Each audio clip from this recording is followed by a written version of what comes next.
Hoje com ela, Juliana Camargo, já aqui com a gente. Tudo bom, Ju? Bom dia, Carol. Bom dia. Bom dia a todos. Vamos falar de saca do café. Ficou mais cara no mês de julho e é um aumento atípico para essa época do ano porque esse é considerado o pico da safra, com os produtores já terminando a colheita do grão.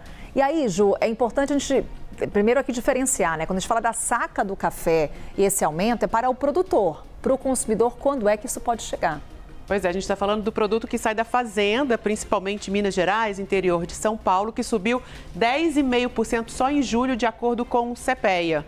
Esse aumento é atípico porque a gente está em plena colheita do café e todos os anos, nessa época ali, entre junho, julho, agosto, a tendência é de queda. O arábica, que a gente está falando, que subiu 10,5%, e o conilon, que já teve a colheita encerrada, subiu 3% em julho. O conilon é muito usado para fazer os cafés solúveis, principalmente.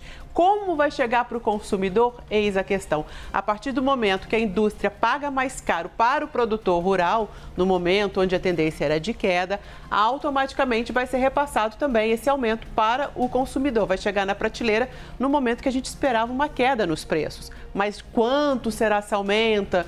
Esse aumento a gente ainda não pode cravar certamente, mas no curto prazo, sim, pode o café ficar mais caro ou retardar aquela queda que a gente tanto esperava. Porque esse é exatamente o ponto, né, Ju? Lembro de que uma das nossas conversas recentes foi justamente para apontar o quanto que a queda do café estava até impactando nos resultados de inflação aqui no Brasil. A gente vem de altas surpreendentes em 2024, 2025, né?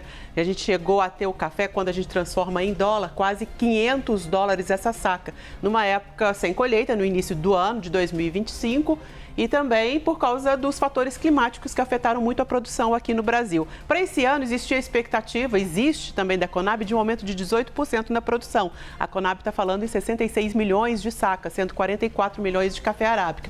Então, existe sim a expectativa de uma redução dos preços, mas talvez não tanto quanto a gente gostaria. Eu conversei com o presidente da Secafé, que é o Conselho dos Exportadores de Café, e disse que esse aumento está muito relacionado às chuvas, né? Porque atrasou a colheita, também atrasou a secagem desses cafés. Então, criou-se uma expectativa, principalmente no mercado internacional, que compra muito café aqui do Brasil, de não receber no ritmo que eles gostariam. Então, os aumentos começam lá na Bolsa Internacional de Nova York, chegam aos portos, é repassado para os produtores e automaticamente nessa cadeia produtiva vai chegar para o consumidor também, mas não naquelas proporções que a gente viu ali em 2024, 2025, que além dos fatores climáticos, a gente teve quebra de safra, teve El Niño, então o contexto era outro. E fica essa apreensão, né? Você lembra o que aconteceu por conta da influência do El Niño e temos mais uma vez o fenômeno climático trazendo aí suas características para esse ano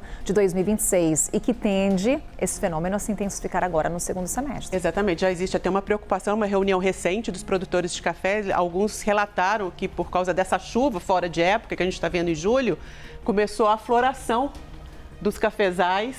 Então, essas flores que estão nascendo agora, elas podem enfraquecer, né? Sugar um pouco da energia dos cafezais. E essa floração, ela tem que ser feita ali em setembro e outubro para o fruto crescer saudável ao longo do ano. Então, o que a gente está vendo com a chuva também é que as flores estão saindo antes da hora, ou seja, o clima interferindo em tudo nessa atividade que é tão sensível, né, que a gente tem visto no café.